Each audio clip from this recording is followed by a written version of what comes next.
This is The Baseline, discussing the hot button topics of the NBA. Welcome, everybody. You are tuned to The Baseline. Cal Lee, Warren Shaw, discussing the hot button topics of the NBA. Exciting show that we have going on this week. Dog days of summer are finally coming to an end.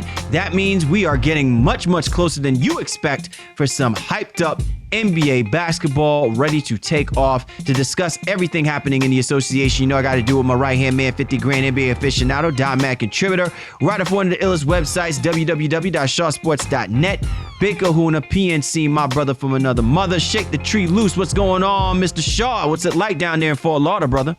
It's great, man. We're trying to avoid hurricanes and tropical depressions out here, but it is the life of South Floridian.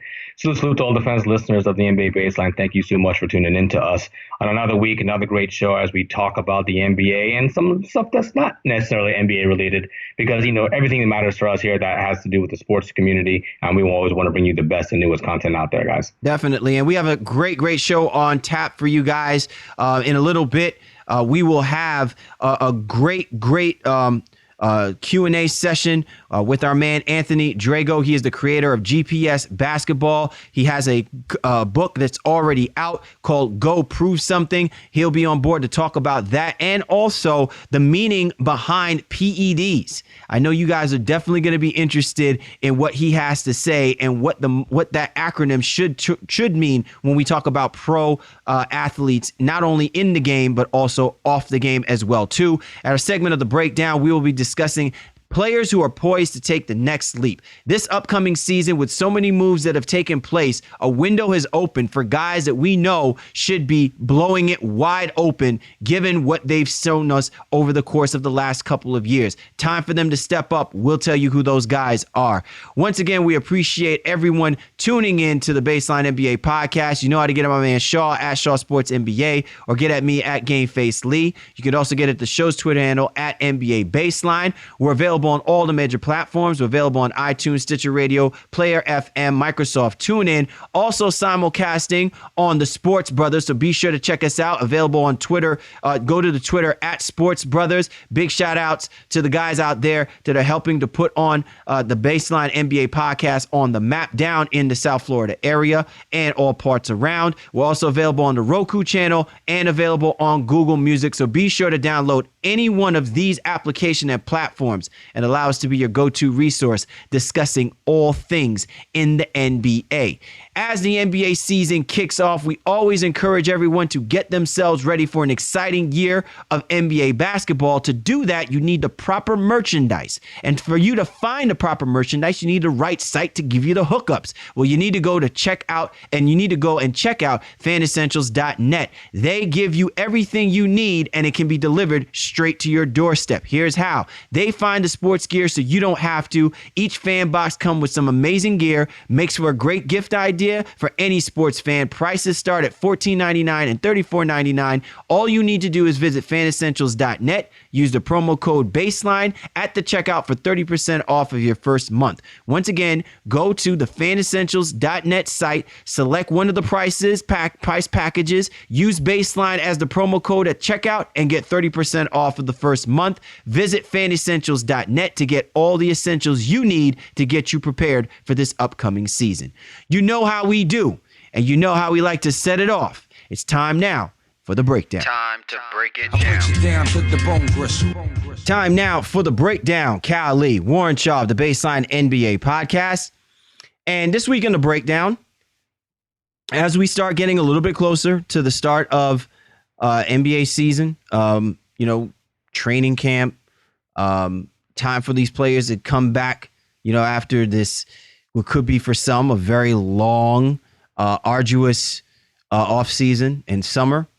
It's time to put in that work. And while a lot of people's attention has been focused on big name players doing, big name shocking things, decisions being made, going to different teams, quote unquote, super teams being thrown out there, let's not forget that a lot of moves that were made, a lot of moves that we could probably say has flown under the radar or probably has not had the kind of hype that's been given through the course of this offseason.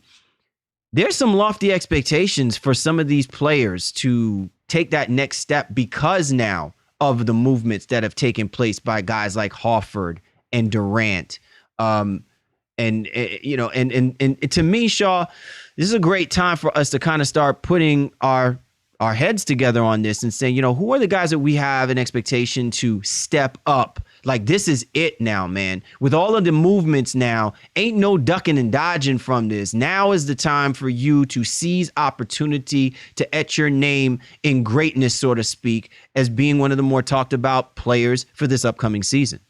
Yeah, and this topic is really, I think it stems from the basketball term, the leap, if you will.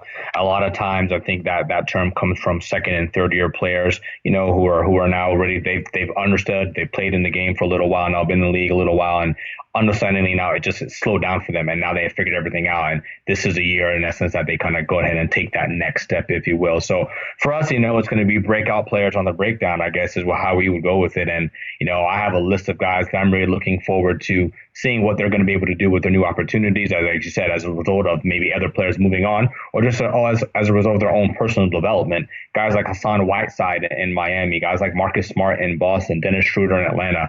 Those are guys that I'm really looking at to see what they're going to be able to do coming into next season. All right, Shaw, so let's go ahead and start talking about those guys specifically. When we talk about a guy like Hassan Whiteside, Dwayne Wade's no longer in Miami, and Miami's position is we are now moving forward with, quote unquote, the future of the Miami Heat. Is Hassan Whiteside that future?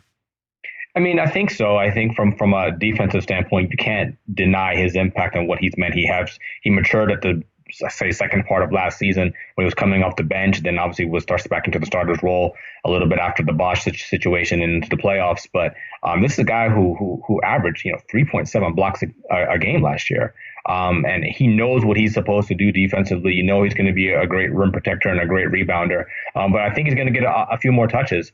The word on Bosch still hasn't been fully decided on what's going to happen there, but Whiteside's going to get an opportunity to operate on the post a little bit. If he can expand that mid-range jumper even to 10 to 12 feet, where he can hit that on a consistent basis. This is a guy who his per 36 minutes averages out at 17.6 points per game, 14.7 boards, and 4.6 blocks. Imagine, again, that's if he can stay out of foul trouble and things like that too. But those are very, very lofty numbers, and they're definitely worthy of all-star consideration if it were to happen. Listen, the last time that we talked about a player with this kind of dominance from a defensive perspective as an individual, I think we were talking about Dwight Howard, right? Right. But we also see that there is a upside to Hassan Whiteside from an offensive perspective. Now, Shaw, with that being said, can the Miami Heat be a better basketball team with what Hassan Whiteside is doing himself? Because let's keep in mind, they don't have Luol Deng. They don't have Joe Johnson. They don't have, Dwayne Wade. And I know a lot of this is still predicated on whether or not they may or may not have Chris Bosh, but there's a lot of young players. And I think at times when you sign a person to the kind of deal that Hassan Whiteside has been signed to, that the young players themselves are going to be kind of behind the eight ball and will compromise the overall difference-making ability that Hassan Whiteside was able to bring when he was surrounded by veterans. Yeah, I think that's a great point. I think what isn't being considered, I think, in the conversation that we've had just recently is what you just said in terms of the players that Miami have lost. A lot of those guys were great at getting Whiteside the ball. So he's not a guard. He's not going out there and creating for himself and dribbling between his legs. He needs people to get him the ball. Wade was amazing at finding him on, short alley-oops or just, on dribble drives and handoffs. He was great at that. And now he's gone. That role now goes to, to Josh Richardson or Wayne Ellington or players like that, Tyler Johnson. That's where we're going to have to see if Whiteside can, really become an offensive threat, because he doesn't have those great playmakers that he had a season ago. Even Joe Johnson came in there, was, a very, very good passer at his size. So Goran Dragic is going to be forced with that primary role of ball distribution. And that's where you have to really see if Whiteside is able to continue and to grow from an offensive standpoint. You're tuned to The Baseline. Cal Lee, Warren Shaw, discussing the hot button topics of the NBA, our segment of the breakdown. Which guys are needing and which guys are we looking to see step up for this upcoming season? Shaw, I know there was one person in particular that you just mentioned a little bit earlier as well, too, Marcus Smart for the Boston Celtics. Now, it's kind of funny, man, because he was on my list as definitely somebody that, if there's ever a time now that the Boston Celtics need to see something from their first round draft pick, their lottery pick, is within Marcus Smart. Albeit he's only been in the league about 3 seasons now. But at this particular juncture, I really think that part of the reason why the Boston Celtics have not pulled the trigger in moving Avery Bradley is because Marcus Smart has still not developed himself to be the go-to point guard. And even with Isaiah Thomas, 9 points, 3 assists, 4 rebounds per game just really isn't going to cut it if there's an expectation to finally formalize this backcourt that is supposed to kind of forge the Celtics forward, for years to come. It's all really going to come down to the maturation process of Marcus Smart. And ultimately, the Celtics are kind of, I guess you want to say, they're kind of hampered by the fact that if Marcus Smart doesn't develop, they have to keep someone like an Avery Bradley, who's always been a solid and dependable guard who can continue to defend, but at the same time score the basketball at times when Marcus Smart has been inconsistent. Yeah, I think for with Smart, we all knew his defense was way ahead of his offense, and he hasn't shot the ball particularly well over the course of his 2 seasons in the NBA, averaging right now at 35% from the floor, 29% three-point shooter. But he's saying all the right things. And he understands that offense is where he also obviously has to be able to contribute now. There's a lot of points and even minutes that need to be filled with the hole that Evan Turner left by going over to Portland. And Marcus Smart has a prime opportunity to take some of those minutes and some of those points that Evan Turner provided for the Boston Celtics, and even the playmaking as well. He's going to have some stiff competition, I think, from Terry Rozier, who proved himself to be a very valuable commodity in the Vegas and Utah summer leagues. But Marcus Smart, he's a top 5 draft pick, so he has to be able to produce. And the Boston Celtics know that from a defensive standpoint, he's going to be out there getting minutes anyway. So if he can give them anything offensively, he really could take a next step and be a valuable contributing player. And honestly, again, I think the ceiling for him this year would probably be consideration for 6th man of the year. And I'm not saying that he's going to win that. I think that's the ceiling for him. Like, he could get into that conversation. But if you're right, if he puts another, 9.4 rebound, 4 rebound a game season together, then he's not really going to take the leap that we're hoping that he would be. It's going to really look bad on Danny Ainge. I mean, let's keep in mind that it's because of drafting Marcus Smart that they don't have Rajon Rondo. And look, Rajon Rondo, people can say what they want to say, but again, this is a clear indication of why some players are irreplaceable.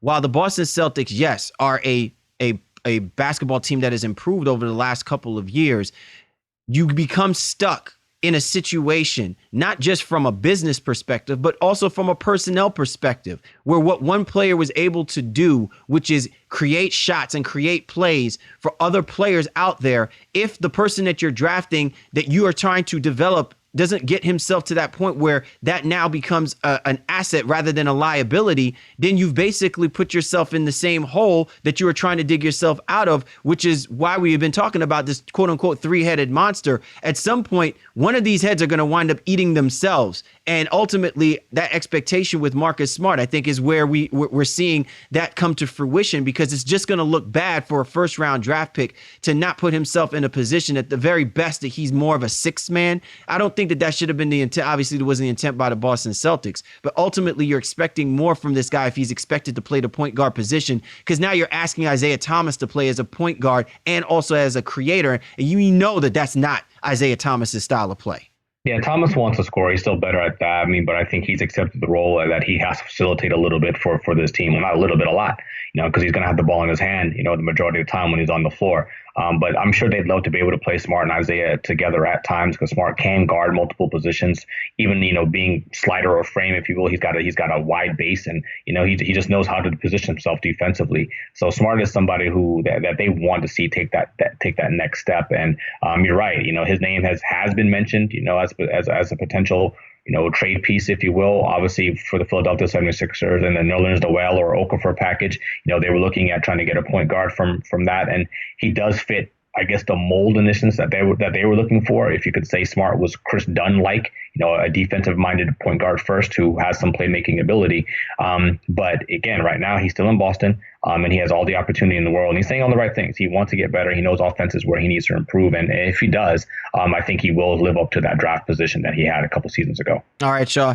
Let's go ahead and kind of focus our attention forward now. Here's an interesting person I'm pretty sure that a lot of people are not talking about. And no, I'm not talking about Andre Drummond, although he should be on this particular list. I know that we've had some conversations, off the air regarding. You always got to bring up the Pistons, I'm just saying, I'm going to stave away from doing that this time around because I think we all know what the expectation should be for a guy like Andre Drummond. But one guy in particular, though, who I really think that because of the move that the Orlando Magic has made in sending Victor Oladipo to Oklahoma City, how about Evan Fournier? Evan Fournier now is about to, he's all but 23 years old, okay, making $17 million a year. The door is wide open for this guy to score the basketball because, listen, when you look up and down that roster, he is basically their best legitimate perimeter threat that they have at this moment in time. And while Vucevic is their most reliable scorer at the center position, the door should be blown wide open for Fournier to really take advantage of not having to play alongside of Victor Oladipo. I think that this is a step-up year for him, given the amount of money that he's going to be getting already this season for the Magic.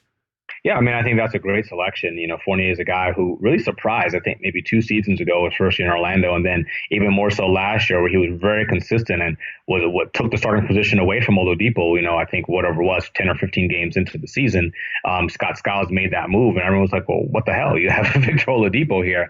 But Fournier played well. And again, he shot the 3-ball extremely well. He's a better than average passer. And he's a tough guy. I don't want to say he looks the part per se, but he's very, very hard nosed. He'll go in there and create contact. He's not afraid to finish, in the lane and get fouled. And he's a great free throw shooter as well, too. So I think Fournier is a guy from the Orlando standpoint. They definitely need him to step up and take the leap, if you will. And what the funny thing about that is I just don't think people are looking at the Orlando Magic and seeing them as a real viable threat in the Eastern Conference currently, but Frank Vogel has a lot up his sleeve, and I think they know what they're trying to do with that roster, and I think Fournier is a big part of it. No, definitely. 15.4 points per game last season, close around 3 assists, 3 rebounds. I think those numbers can increase immensely. He will not be Paul George in anybody's eye, but I think with Frank Vogel, he sees him as like his Paul George style type of player from an offensive perspective, just because of the versatility that Evan Fournier brings to the table. Now, let's go ahead and talk about the other side of this deal, so to speak. How about Victor Oladipo? Let's not make any bones about this, Shaw. There is a reason why I believe Russell Westbrook, whether it be for personal reasons, whether it be because he obviously wants to dig the dagger in deep and just completely kill the whole super team mantra and show that he is the man. But if you're Victor Oladipo, this is as great a situation as you could possibly have, because for a guy who is able to score about 20 points per game, given the volatility that he dealt with playing as an Orlando Magic, there's a little bit of stability now playing with Billy Donovan, playing with a monster like Russell Westbrook.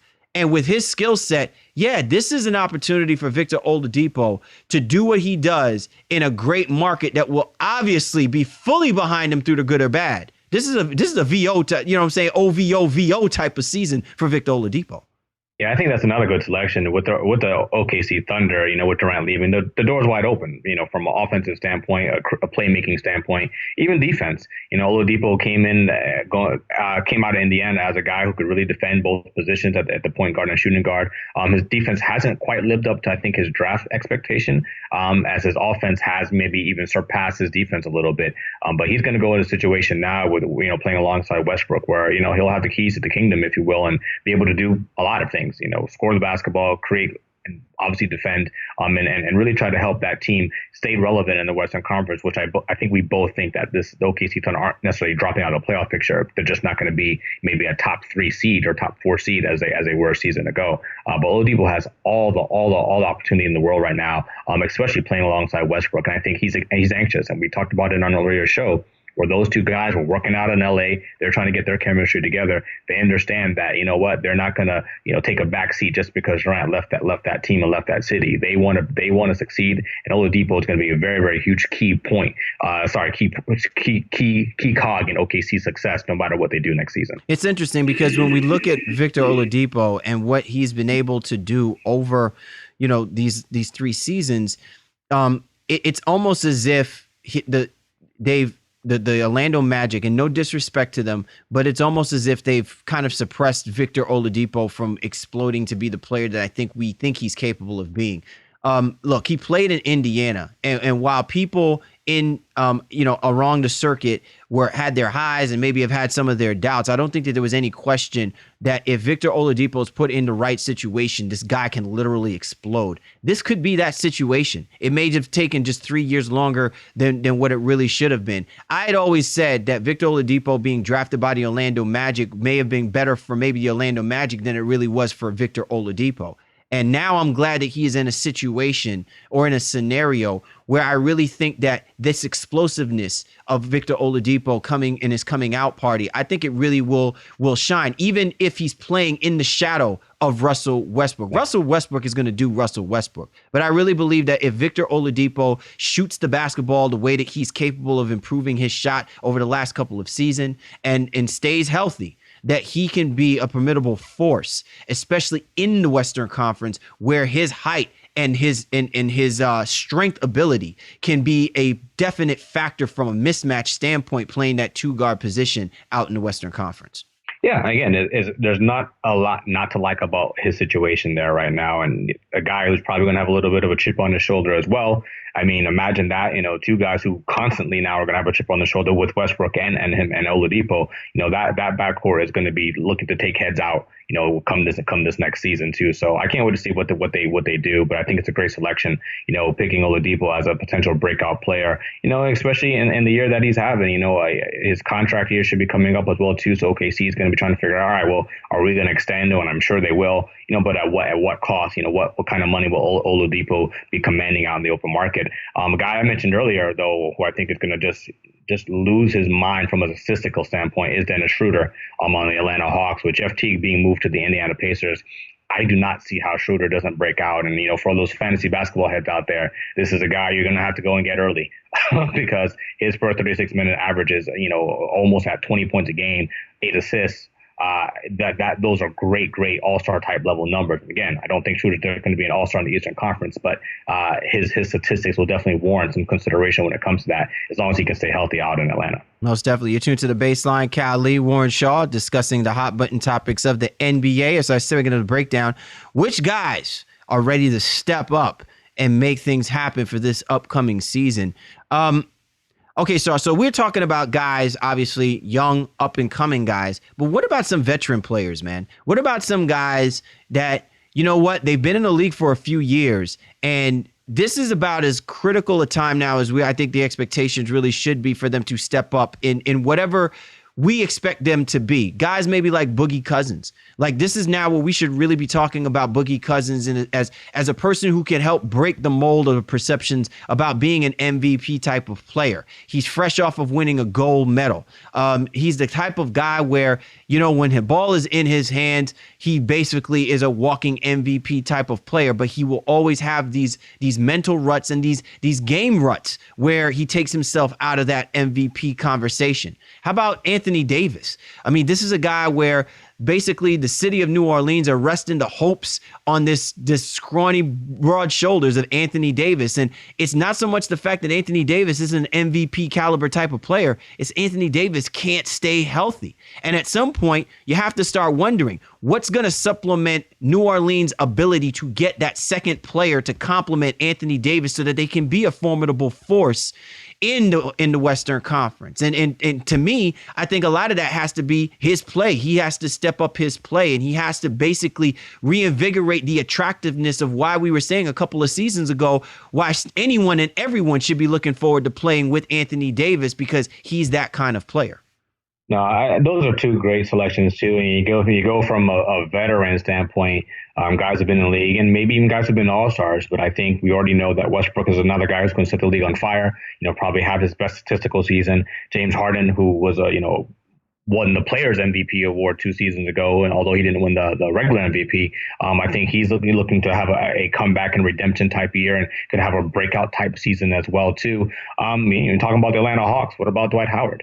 Another guy who's looking to rebuild his career, now is in his hometown, and still has the skills and the ability to be an impactful player. I think you're going to see Dwight Howard put up some nice numbers too from a statistical standpoint, where again, for maybe some of these guys, they can't necessarily break out per se, but you're going to see them bounce back in a way that maybe you kind of written them off, if you will, for some of them, especially in the case of Howard. With Westbrook and Harden, it's just like, listen, there's nobody else there to stop them. Those guys are just going to go crazy statistically. But I'm very anxious to see what all of these guys do. Anthony Davis, Boogie Cousins, the whole because these are great players, and you want to see all of these guys take the next step of their development and progression, and see if they can carry the torch, if you will, for the NBA for the next few seasons. I am curious though, Shaw, about your overall perspective, or your overall opinion about Aldridge and Kawhi Leonard.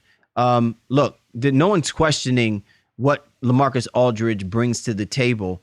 He is basically the future for the San Antonio Spurs, ultimately making another run to an NBA championship possibly. And Kawhi Leonard is really the anchor, that kind of the glue, so to speak, to help kind of steadfast and move that future. But I will say that, there had been those moments where LaMarcus Aldridge had disappeared, where it looked like he was struggling to find find himself within that offensive scheme that Popovich had in place. And I think also at the same token, we saw Kawhi Leonard kind of fall out of place as well too. Is there an expectation about these two guys stepping up and having to be better than what they were able to overall contribute? Or will this still be about what Paul Gasol will bring to the table? Will Tony Parker be healthy for the Spurs team to be legitimate contenders for this upcoming season? No, those two guys are the catalysts, and they will be for next season. I think you saw Aldridge grow into that role and become more comfortable as the season progressed the last year. With Duncan out of the picture now, it really is his team. I think Gasol is going to come in there and will only take a back seat, especially into a system that, he's been playing against for a little bit of time. He's going to take some time kind of being maybe in the Aldridge role that, himself trying to really figure out where he can get his spots. Aldridge and Kawhi, I think you're going to really see them take some steps up statistically, but what I'm worried about from them is, will they lose efficiency, not having, Duncan around to kind of, take some of the pressure defensively away from them. How does that affect them on both sides of the basketball floor? But Kawhi had an amazing season. He obviously had his career year last year, and I can't see that he would take too much of a regression, I think, except in the form of efficiency, where some of the shots may not go down as easy as they did a season ago. But that's Pop's job, to figure out the best way to get those guys in the spaces and in the positions that they like on a regular basis. Then he'll get Gasol kind of going as well too. And I don't think we'll see any regression from the Spurs from a win-loss standpoint going into next year. Honorable mention, Shaw. Which guys do you believe should be part of this conversation, or if not in this conversation, in passing, as to people that we should be looking forward to for this upcoming season, with the ability or the propensity for them that they should step up and have more successful seasons than they've had in the previous?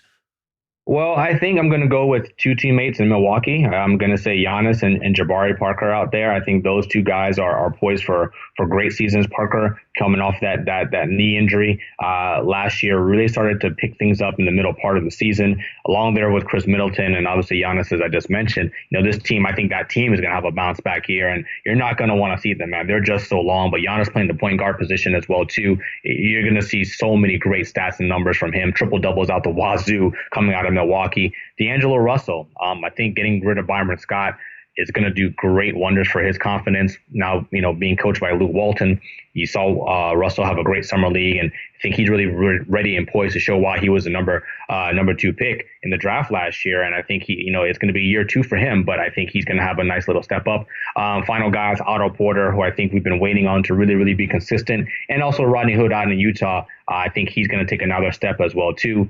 with that Utah Jazz team being one of the more improved teams in the Western Conference in general. I think having a guy like Joe Johnson behind him, mentoring him, is definitely going to help him on and off the floor. And we may see he'll do some really great things next season. One last guy that I think should be thrown out there, and we were on the subject of talking about the San Antonio Spurs, Shaw, Patty Mills. And I'm just very curious to see if whether or not Greg Popovich is going to unleash Patty Mills if he begins to see that Tony Parker clearly is not going to be the Tony Parker that the Spurs are going to need during critical stretches for them to make the championship run if this basketball team is as successful as they've been over for so many years. But what Patty Mills has shown over the course of this summer playing for Team Australia, we know that he is capable. And very similar to around the time frame, I was just reading an article here. He just turned 28 years old. And this is around that time frame that Tony Parker started figuring out his worth and what he was capable of being to the Spurs, winning those 3 championships. This is probably that time for Patty Mills as well, too. I think the biggest question will be, when will Popovich unleash the Patty Melt? When will Pop let this guy, just go off like he's been going off playing for Team Australia? That to me will be an interesting look, because if he's been given the minutes, I seriously think that there is going to be an uptick production-wise, offensively, for Patty Mills that might actually start bringing up that conversation about the possible future point guard for the San Antonio Spurs.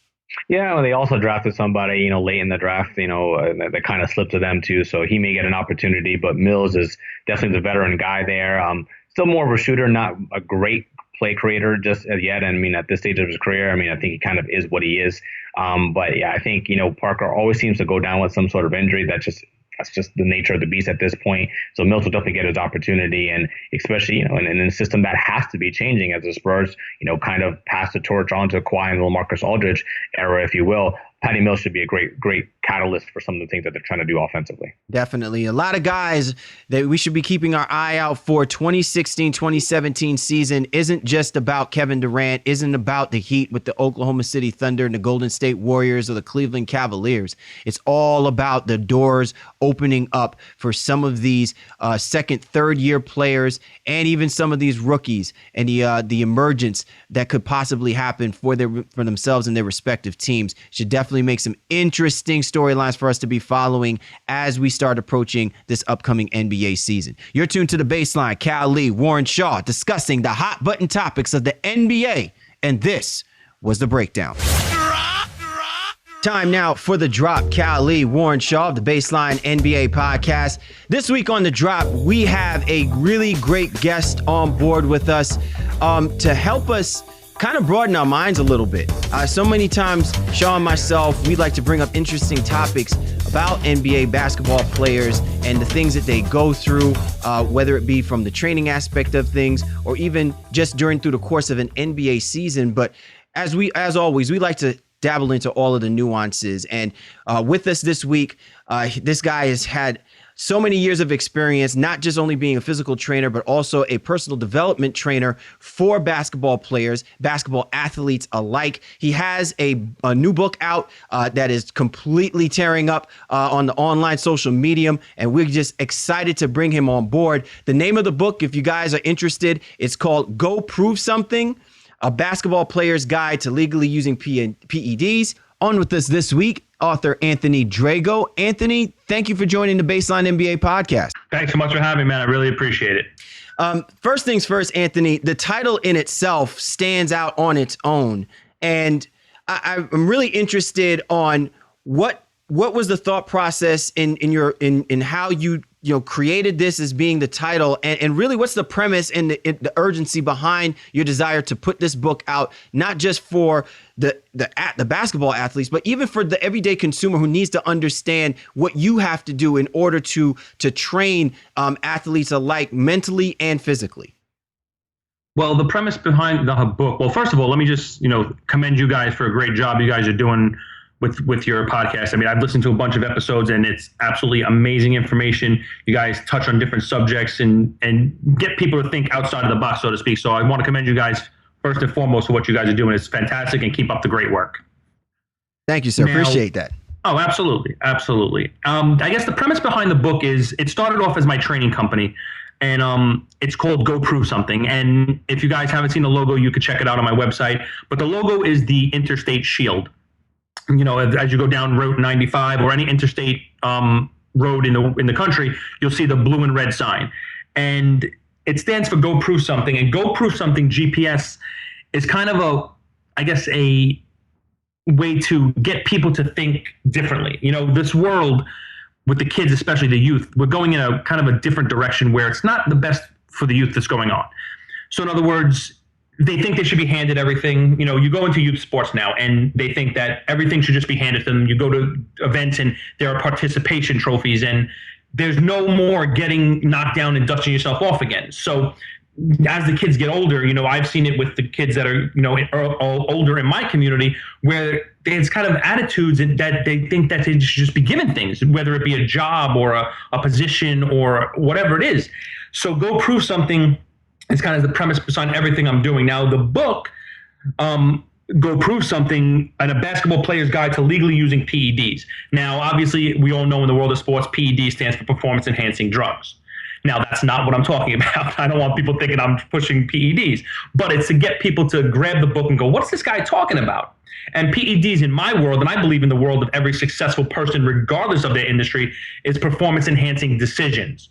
So what I've done with the book is using the backdrop of building a house and using basketball as a metaphor for life, I show the reader, be it the parent, the athlete, or whoever, how to build their life from the bottom to the top, mind, body, and skills in that order. So, as you read the book, or if you get a chance to read it, or go on my website and take a look at the overview, you get kind of more of an idea of what I'm doing. But the whole premise of Go Prove Something is to get out there and prove something, but not to other people, to yourself first. Well, I think that's a great premise to start with, Anthony. And for our listeners, it would be interesting to find out again, just how did you decide, I guess, from your career in basketball? I mean, did you play when you were younger, or were you always a coach in youth development? How did you decide that this was was the route that you were going to take as you use the Interstate Shield for a lot of the things that you're doing yourself?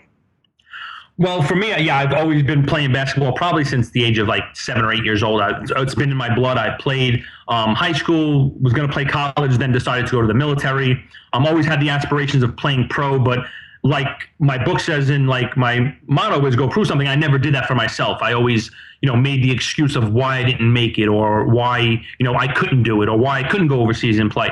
So for me, it's kind of like coming full circle, being able to share my knowledge and the passion that I have with the youth that are out there today, because we all know they need help. They might not admit it, but we all know they need help. There's a downward spiral that's for me, honestly, is scary, because my wife and I adopted my son, who's almost 3 years old right now. And I'm scared what's going to be like for him in 15 years when he's almost 18 years old and has to start making decisions for himself. So for me, it was simple, just transferring my knowledge that I had, that I've wanted to share with people for so many years, and putting it into the book. The book was an afterthought. I've been thinking about writing a book for probably 10, 15 years. But it kind of came to fruition when I started really putting, the thoughts together and putting into kind of like a format and outline. And then the book came out. But the book is just pretty much what's inside my mind. If I could download my mind, the book is what it is. Author Anthony Drago with us. He's the brainchild behind GPS, Go Prove Something, and Interstate Shield, Navigate Life GPS. Anthony, you've also kind of written some articles as well too, which you've released on, prior to, I believe, the releasing of the book in itself, to kind of lay the foundation for people's understanding, not just for the title, but also in your the platform that you're using, and the foundation, the principles that you're using to kind of enhance and teach people, and I guess steer people differently in their perspective about how you also should look at athletes, not just from what they're doing in whatever sport there is, but primarily in basketball, but also, what they do with reference to life. How do you find that balance where a player, because I believe that, to your point as well, too, that this generation is really caught up in the business of the sport more so than they are caught up in the enjoyment of the sport, and realizing that the things that they enjoy in doing the sport can also be applicable to their life-altering decisions that they make. Well, that's 100% true. I mean, you've seen it, I'm sure, with the youth sport industry now. This is the biggest contrast in youth sports, and this is why these kids are so confused. And this is my opinion, but I believe that with my whole heart that this is the reason that there's a problem. You have the travel basketball community, the travel sports community, where they started, I believe, second and third grade, where they're traveling around the country and they're basically win at all costs. The kids don't get a chance to actually develop. They don't get a chance to love the game. They don't get a chance to play enough to really feel what it's like to play on a team and to be part of something. Then on the other side of the spectrum, like I spoke about before, you have the everybody gets a trophy just for showing up. So there's no middle balance. There's nowhere for the kid, I'm 40, I'm going to be 43 years old. I know when I was growing up, I used to go to the park near my house, and I used to get there at 6 o'clock in the morning because I wanted to be the first one on the court.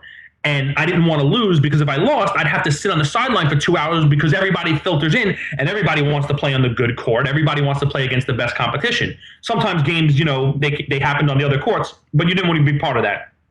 You want to be part of the main court.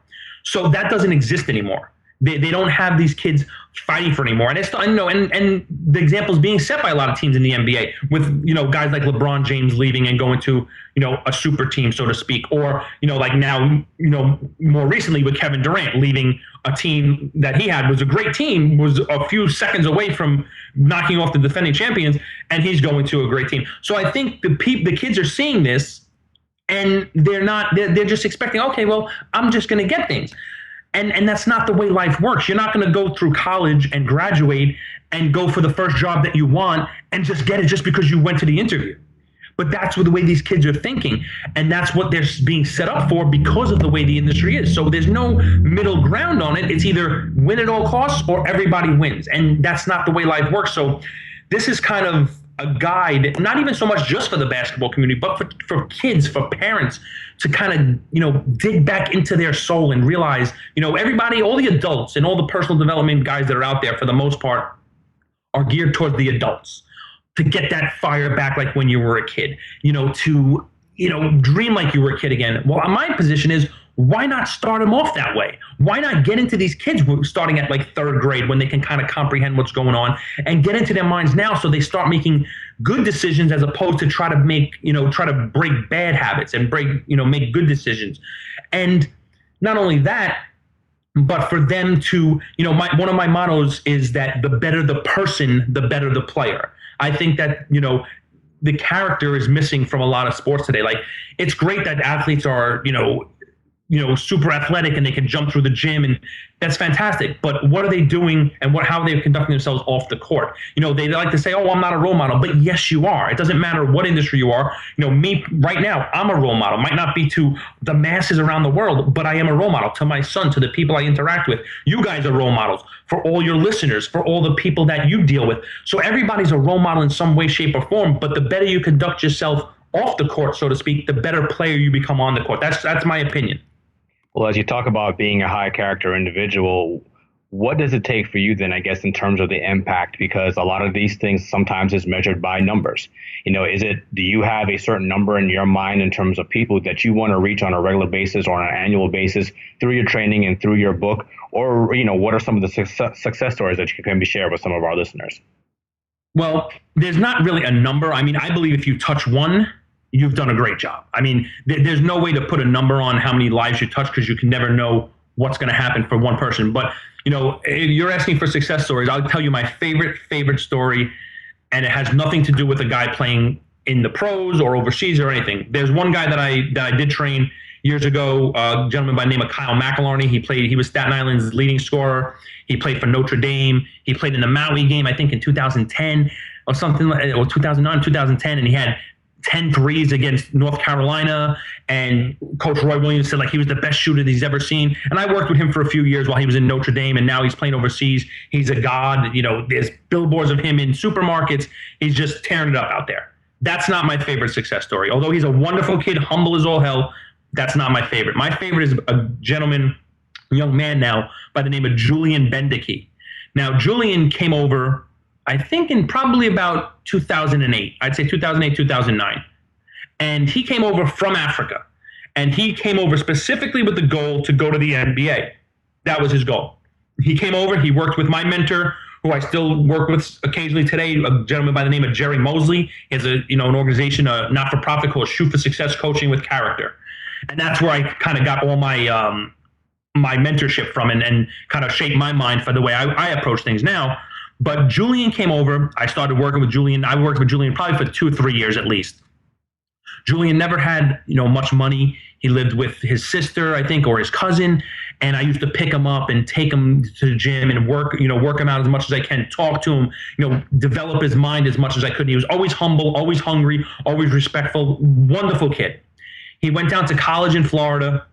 He played some college ball, didn't really excel too much, did good, but he didn't make it. He didn't play overseas. He wasn't good enough. That's the bottom line. But he didn't say, you know what? He could have been like, I'm done. I'm going back home. I tried it. It didn't work. He took everything he learned, and now in Florida, he's a microbiologist. And every day, when we speak, or every time we speak, he always tells me, he calls me Yoda from Star Wars. He's like, Yoda, you have no idea what you did for me. He goes, you are one of the people that have transformed my life. I would not be where I am today if it weren't for you. And to me, that's better than 10 kids, 20 kids making it to the pros in the Hall of Fame, because this man took what I taught him on the court, embraced it, and took it off the court and became successful. Author Anthony Drago with us here on the Baseline NBA podcast, a segment of The Drop. His new book is out. Go Prove Something. Be sure to go to www.anthonymdrago.com to get more information. Anthony, it's interesting because everything that you've just mentioned to, and listen, even now with the state of the country, and everyone is looking to and gravitating to someone to kind of all kind of bring us together, to show leadership, to show togetherness. I was just interested from your perspective and everything that you've seen over the course of the summer, guys like Carmelo Anthony, LeBron James, Chris Paul, all of these pro athletes who now have this, who've basically opened up this platform now and are now speaking out about a lot of the injustices that are going on. Are there any pro players that if you had an opportunity that you're looking at right now, whether they've been successful on or off the court that you've seen in the NBA, are there any players that you are looking at right now saying, man, I wish I had 15, 20 minutes with this guy, and I think I could pull out whatever is repressing him from being the guy that I know he's capable of being? Have you ever seen or felt like that with some of the players there, and which ones have they been? I don't know so much about pull them out and kind of, I guess, get into them. I think it all starts with the mindset, and first and foremost. I mean, if someone believes something, there's not much you can do to kind of change their mind. You can only show them the way to get there. You understand what I'm saying? Like, so it's not like I can make them change their mind. Only thing I can do is basically say, hey, listen, a lot of times what happens is, when people are so strongly opinionated on things, it's because of their belief system, things they grew up. The expression of, everybody is a product of their environment. Now, to a degree, that is true, but in the same breath, think about the people who made it out, who had the worst, situation in the world, the Oprah Winfrey's, even like Michael Jordan, he got cut when he was in high school, and he could have said, I'm better than that. I'm transferring schools. Nowadays, the kids, if they don't play, they transfer schools. But he didn't. He stuck with it and decided to get better. So I don't know if it's so much of changing the way people, me changing the way they think. It's kind of like I'm kind of like the guide, the tour guide, so to speak, where I can guide them in the direction and try to help them understand why they think the way they do and why they react the way they do. And from there, it's on them to make a decision, PEDs, performance enhancing decision. Is what you're going to do. See, the bottom line for me is, once I came up with the acronym PEDs, everything I do in my life now is just transformed, because I look at it from one position, a decision I'm about to make. Your decisions are your life. That's the bottom line. Whatever decision you decide on shapes the way your life goes in the next moment. That's just the way it is. So you look at a decision you're about to make, like, for example, you saw with Colin Kaepernick recently with, not standing up for the national anthem. Now, you can look at that and say, oh, this guy's a jerk. What's wrong with him? And there's people who are supporting him. That's right, he is. All it is you look at the decision like, look, is this going to enhance my performance in my life, not on this court, but in my life, or is it going to be a detriment to me? And you weigh the pros and the cons, and based on that, you make the decision that you can live with. There's some people who, want to live by that way and fight the common thread, which is great if it's benefiting them and their families and their lives. And there's people who want to go with the flow. It's just a matter of how you approach things. So Anthony, before we let you get out of here, and I think that's some great insight that you provided for us, what is the next step, for GPS and the PEDs, if you will? How do you get this message out there? Because, you're based out of the New York area. We had some conversation before the show, but how do you get this message to be reached everywhere? Because it is so important. The only way to do that is just doing what I'm doing, man. Just getting it out to as many people as possible, as quickly as possible. I'm trying to network with anyone and everyone who, can share the message. And it's not just so much about, getting my book out there. It's about changing these kids, man. That's the biggest thing is for me is the youth is changing the way these kids think, because they're just going down a path and a road that is not going to lead them into the best situations. And I'm scared, like I said, for my son. That's really what the bottom line is. So, anyone that is interested in the book, I'm available to do, seminars on the book, on personal development, for teams, for coaches, for organizations. I'm actually doing a speaking engagement for a writing workshop coming up October 15th called The Right Experience. And that is, I did a podcast interview by these two women who brought me on speaking about my book and about the writing industry. And now they're bringing me in to speak to these up and coming writers about how to develop their minds properly with the go prove something mindset, with the go prove something attitude. So it's not just for the sports or for the kids, but it's for everybody. And that's what, once you understand, you read the book, you'll understand that although basketball is a huge part of the book, it really has nothing to do with basketball. It's about developing the person themselves. He is an author. He is a player, coach, but most importantly, he is a proud parent. His new book, Go Prove Something, A Basketball Player's Guide to Legally Using PEDs. Anthony, we so appreciate you taking some time out to hopping on board to our show and really giving people a stimulating message that transcends not just what we see from the athletes that play this game, but more importantly, what it also mean in their everyday lives. And we really appreciate you hopping on board with this to help transcend that message for us, man. Oh, absolutely, guys. I really thank you for having me on the show. And again, with the kids, any and all exposure that can be given and that I can get on with these kids, that for me helps me get my message out. So I wholeheartedly appreciate the opportunity to share my message with you guys. All right. Awesome stuff. You're tuned to The Baseline. Cal Lee, Warren Shaw discussing the hot button topics of the NBA. And this was The Drop. Coast. Time to go coast to coast, giving you the news in the association. You ready to rock and roll, Mr. Shaw? Absolutely, man. That's right. All right. Coast to Coast brought to you by Fan Essentials. Remember, fanessentials.net gives you the right gear straight to your doorstep. Prices start at $14.99 or $34.99. Use the promo code BASELINE and get 30% off of your first month. Be sure to check out Fan Essentials. And Shaw, John Wall, Bradley Beal discord. Really? There's beef happening in D.C. between J-Dub and Double B? Beef over the loot, apparently. But John Wall has already come out and stated on Uninterrupted, like he's not watching anybody's money. He's not watching James Harden money. He's not watching Bradley Beal's money. He's good. If he plays well, then he'll get his money when it comes to his time, if you will. Hey, man, it is what it is. When you have players like that, especially Wall, who has been more healthy than Beal has in the last couple of seasons, and Wall is an all-star and all those accolades to his belt. New summer deal money, that's going to affect the locker room. But I think John Wall isn't hating on his man Bradley Beal, just a little something that's blown out of proportion. All right, out in Detroit, Stan Van Gundy says his man Andre Drummond, the man-child. Notice, Shaw, I did not bring up Andre Drummond willingly on this one. This is on you, brother. But Stan Van Gundy saying he needs to step up and take the next step mentally. How important will it be for Andre Drummond to take that next step, and will that yield success for the Pistons after their successful past season? Well, let's look at it from this standpoint. I think we all know Van Gundy is building the Pistons in the same mode as the Orlando Magic.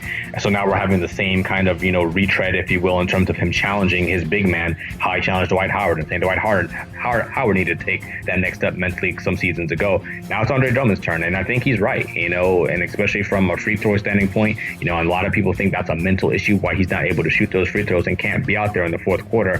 Van Gundy's challenging his superstar and wants to see him get better. All right. Festus Ezeli, out for 6 weeks. Obviously, not a good sign. Clearly he's moved on to bigger and better things from the Golden State Warriors. But how big of a blow is it that he's going to basically be starting off the beginning of the upcoming season on the shelf? Well, I think for Portland, they want to have their investment healthy out there. I don't know how big of a blow it is for them from a personnel standpoint because they have a plethora of bigs that they can throw out there on a regular basis. I didn't quite understand the signing to begin with because you had Plumlee, you have Davis, you have Myers Leonard. Where was this guy going to play anyway? So, they have plenty of time for Zilli to get back and get right and get healthy. All right, Kendall Marshall is moving on, and in a swap for Thibaut Pleiss. Should this be considered big news about Kendall Marshall moving to yet another team?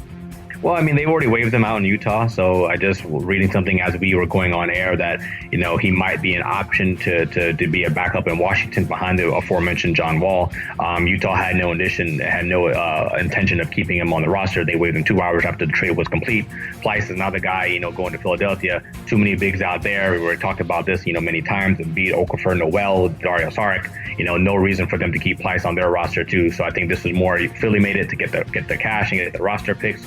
Get the draft picks. And both these guys are going to find new destinations very, very shortly. And finally, Shaw, out in Cleveland, Mo Williams is actually contemplating retirement, albeit I don't know if that's necessarily a bad thing if you really think about it. He has himself an NBA championship and, hey, why not ride out in the sunset? Exactly. You chase that ring and you get out. You can't top what you did last season. He wasn't really a big part of their plans after Kyrie returned. He wasn't even a big part of their plans when they were trying to make that 3-1 run.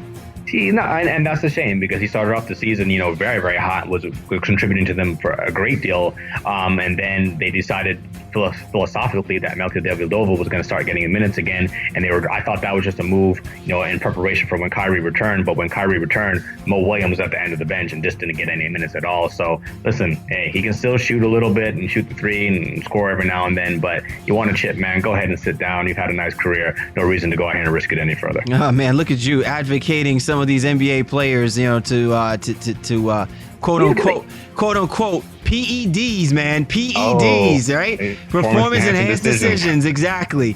I think he'd be a great coach, actually. Think about Damon Jones. He's a great shooting coach on the Cleveland Cavaliers roster now, too. Bo Williams has a little bit of swag to him, too, and, has some respect around the league. I think he'd go into the coaching thing very easily and get a lot of respect and have a lot of tread out of his career moving forward with that. Oh, yeah. Look, all praises to Mo Williams. He's a part of a championship team. And listen, during critical stretches when Tyronn Lue needed to lean on a veteran point guard while Kyrie Irving wasn't 100%, while they were trying to rest his legs so they can make this run, Mo Williams stepped up and he played some critical games. So let's not, our humor, so to speak, slight the efforts of what Mo Williams did bring to the table, because during certain parts of the regular season and even a couple of moments through the course of the playoff run, he was a critical player that did help this team put themselves in a position to ultimately win the championship. But nevertheless, he still has to contemplate whether or not he wants to do it all over again, or whether or not he wants to ride off of that sunset with, like you said, that chip, bro. Awesome show that we had this week, Shaw. What more can we say? Great topics and really a great guest in Anthony Drago jumping on board with us here. And really kind of breaking down some of the things that I think are really important, not just for athletes and their respective about what they do in their professional sport, but also what they should be doing in their professional lives as well, too. Yeah, we're big here on social responsibility and community here on the baseline, and it's important for us to bring on people who can get that message out as well, too, especially in a time right now where the NBA news may be not as popping as it ordinarily would be as we, kind of finish off the dog days of summer and get ready for training camp. But Anthony was an amazing guest to have on. I'm so glad that we had that conversation, and I hope all our listeners enjoyed it. And we'll, definitely be tuning in. Check out his book, too. And, like I said, we'll continue to bring you great content that we can push on every single and an entirety show. Definitely. Be sure to go to his website. The name of the book is Go Prove Something. It's available on Amazon. And we just had a great time having him on board, chatting with us for a few. For the Baseline, Cal Lee, Warren Shaw, we appreciate you guys, each and every single one of you. And we can't wait to catch up with you next time.